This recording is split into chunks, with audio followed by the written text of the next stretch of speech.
Friends, welcome to my channel. तो आज हम लोग देखने वाले हैं क्लास 8 एनसीईआरटी का चैप्टर 6। अगर आप लोगों ने 5 क्लासेस नहीं देखे हैं तो ज़रूर देखिएगा, प्लेलिस्ट में जाइए, वो सारी क्लास है। अगर आप लोग सीटेट में अच्छे नंबर साइंस में लाना चाहते हैं तो आपको एनसीईआरटी पढ़ना ही पड़ेगा।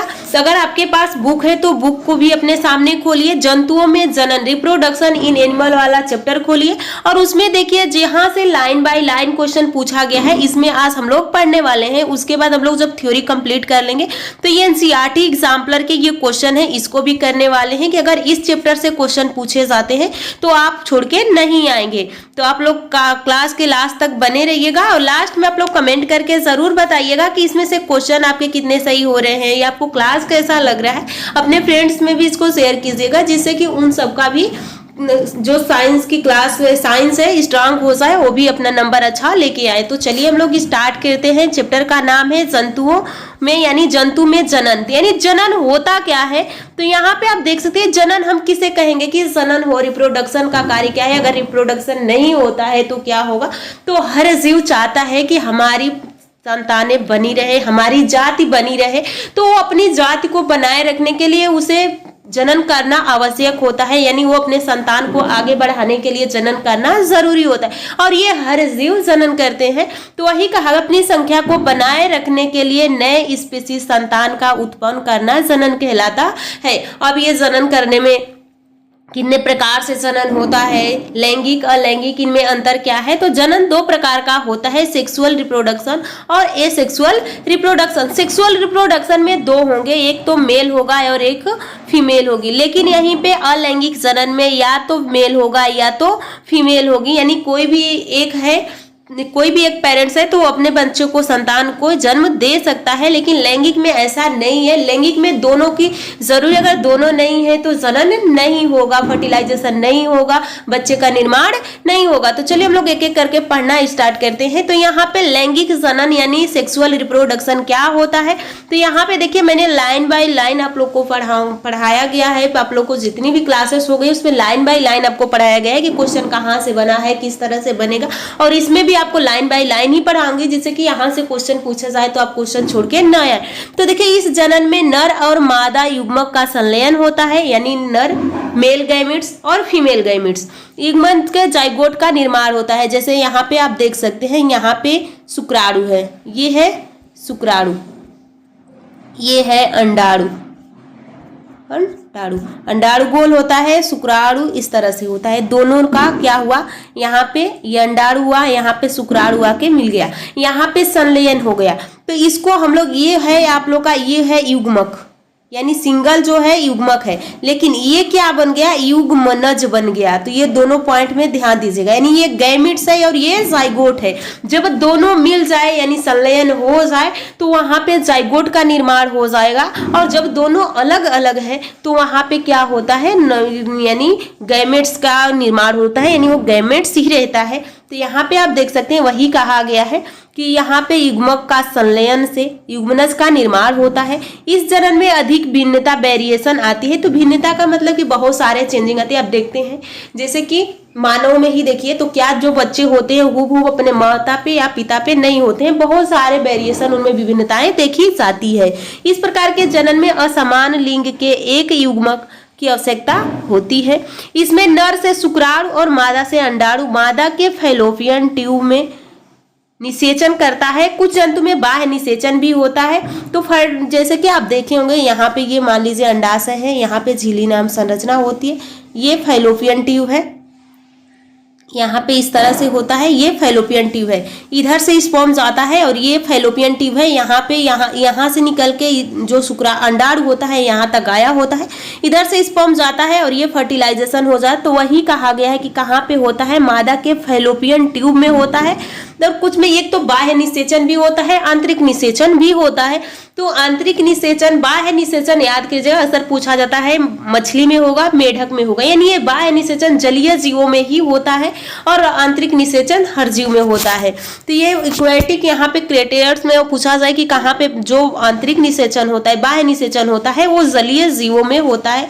ये अपने अंडाणु को बाहर छोड़ती हैं और फिर अपने स्पर्म को बाहर छोड़ते हैं, वहीं पे संलयन हो जाता है। यहाँ पे नर जनन जनन अंग हम लोग पढ़ने वाले हैं। तो यहाँ पे आप देखिए नर जनन अंग क्या होता है, मेल रिप्रोडक्शन ऑर्गन्स। यहाँ पे इसमें एक जोड़ी वृषण, 2 शुक्राणु नलिका तथा 1 सीसन होता है। वृषण नर युग्मक उत्पन्न करता है जिन्हें शुक्राणु कहते हैं। हर शुक्राणु में कोशिका के समान संगठक पाया जाता है, यानी कोशिका के समान का मतलब, संगठक का मतलब माइटोकॉन्ड्रिया होगा, सेंट्रोसोम होगा, गोल्जी बॉडी होगा, न्यूक्लियस होगा, राइबोसोम होगा, यानी हर कोशिकांग उसके अंदर होता है। गर्भावस्था के समय वृषण उदर गुहा में स्थित होता है। जब बच्चा गर्भ में रहता है अपने माँ के, तो उसका जो वृषण होता है और उदर में यानी पेट में रहता है, वही कहा गया है। जो जन्म के ठीक पहले स्क्रोटम में चला जाता है। स्क्रोटम की मदद से वृषण का ताप नियंत्रित होता है। प्रोस्टेट ग्लैंड में शुक्राणु के रंग सफेद होते हैं। तो पूछा जाए कि स्पर्म का निर्माण कहाँ होता है, तो वृषण में होता है। और ये वृषण शरीर के बाहर क्यों होता है, तो ये इसको शुक्राणु के निर्माण करने के लिए हमारे शरीर से कम तापमान की आवश्यकता होती है। तो हमारे शरीर का तापमान 37 डिग्री सेल्सियस होता है, लेकिन इसका 2 से 3 डिग्री सेल्सियस कम तापमान होना चाहिए। आगे देखिए, प्रोस्टेट ग्लैंड एक ग्रंथियां हैं जो कि हार्मोन्स रिलीज करती है। यहाँ पे आप देख सकते हैं, देखिए यहाँ पे ये शुक्राणु नलिका है, ये सीसन है। आगे देखिए यहाँ पे मानव नर वृषण है, वृषण में ही शुक्राणुओं का निर्माण होता है। आगे देखिए यहाँ पे अभी हम लोग स्पर्म का स्ट्रक्चर है। स्पर्म के बारे में देखिए, अगर स्पर्म से क्वेश्चन पूछ लिया जाता है तो किस तरह से क्वेश्चन बन सकते हैं। आपके बुक में स्पर्म यानी शुक्राणु की हेडिंग दी है, वहां पे देखिए यह 3 भागों में बटा होता है। ये इसकी संरचना इस तरह से होती है, ये एक्रोसोम होता है, ये सिर होता है और ये पूंछ होती है। तो इसके 3 भाग होते हैं। इसका पूंछ इसको गति दिशा प्रदान करती है। मध्य वाला भाग शुक्राणु को पोषण प्रदान करता है। शीर्ष वाला भाग अनुवांशिक लक्षण एवं लिंग निर्धारण करता है। तो ये एक्रोसोम होता है, अंडाणु की दीवार को तोड़ने का कार्य करता है। इसमें डीएनए आरएनए यानी अनुवांशिक पदार्थ पाया जाता है। यहाँ पे पीछे यानी ये जो इसमें गति करता है, क्योंकि इसमें माइटोकॉन्ड्रिया होता है और माइटोकॉन्ड्रिया से इसे ऊर्जा मिलता है, तो ये गति करता है। शुक्राणु में 23 क्रोमोसोम्स पाए जाते हैं, जिसमें 22 को ऑटोसोम और 1 को लिंक क्रोमोसोम्स कहते हैं। शुक्राणुओं का आकार तो जो एक्स होता है बड़ा होता है, लेकिन वाई होता है वो छोटा होता है। तो ध्यान दीजिए, अगर यहाँ से हर लाइन से आपके क्वेश्चन बनेंगे, कि एक भी ऐसा नहीं है कि कोई लाइन फालतू का इसमें है, सारे लाइन से आपके क्वेश्चन बनने वाले हैं। जब शुक्राणु अंडा में प्रवेश करता है तो दोनों को मिलाकर 46 गुणसूत्र का निर्माण हो जाता है। देखिए यहाँ पे शुक्राणु का देखिए सिरा है, मध्य भाग है, ये पूंछ है। यहाँ पे देखिए मादा प्रजनन अंग देखने वाले हैं हम लोग। तो फीमेल रिप्रोडक्शन ऑर्गन, इसमें एक जोड़ी अंडाशय, अंडवाहिनी तथा गर्भाशय होता है। अंडाशय में मादा युग्मक उत्पन्न होता है। प्रत्येक महीने एक अंडे का निर्माण होता है, जैसे कि यहाँ पे आपको फिगर में बताने इधर है। उसके बाद यहाँ पे इस तरह से होता है, उसके बाद यहाँ से इस तरह से होगा। यह वाला भाग अंडाशय यानी ये वाला गर्भाशय है, ये अंडाशय, ये फैलोपियन ट्यूब है। तो यहाँ पे देखिए 2 महीने जब लड़की 12 से 13 साल की हो जाती है तो मेंस्ट्रुएशन साइकिल स्टार्ट हो जाता है।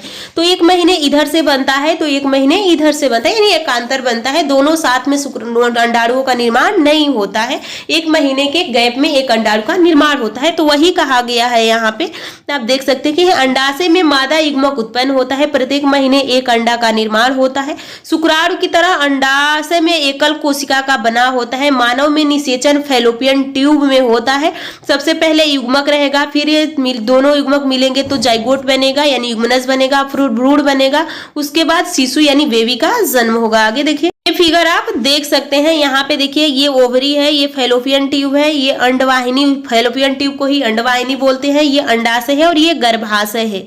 गर्भाशय की 3 परतें होती है, पेरिकार्डियम, मीजोकार्डियम, इक्टोकार्डियम। इक्टोकार्डियम हर महीने टूटती रहती है। आगे देखिए इसमें ये न्यूक्लियर यानी अंडाणु है, अंडाणु के बीचों बीच में केंद्रक होता है। यहाँ पे आप देख सकते हैं कि अंडाणु है यहाँ पे, उसके बाद ये शुक्राणु आया और इस झिल्ली को तोड़ के प्रवेश करता है। जैसे ही एक झिल्ली टूटती है तो एक ही स्पर्म को अंदर जाने देती है, उसके बाद फिर वो कठोर हो जाती है, बाकी स्पर्म को अंदर नहीं जाने देती है।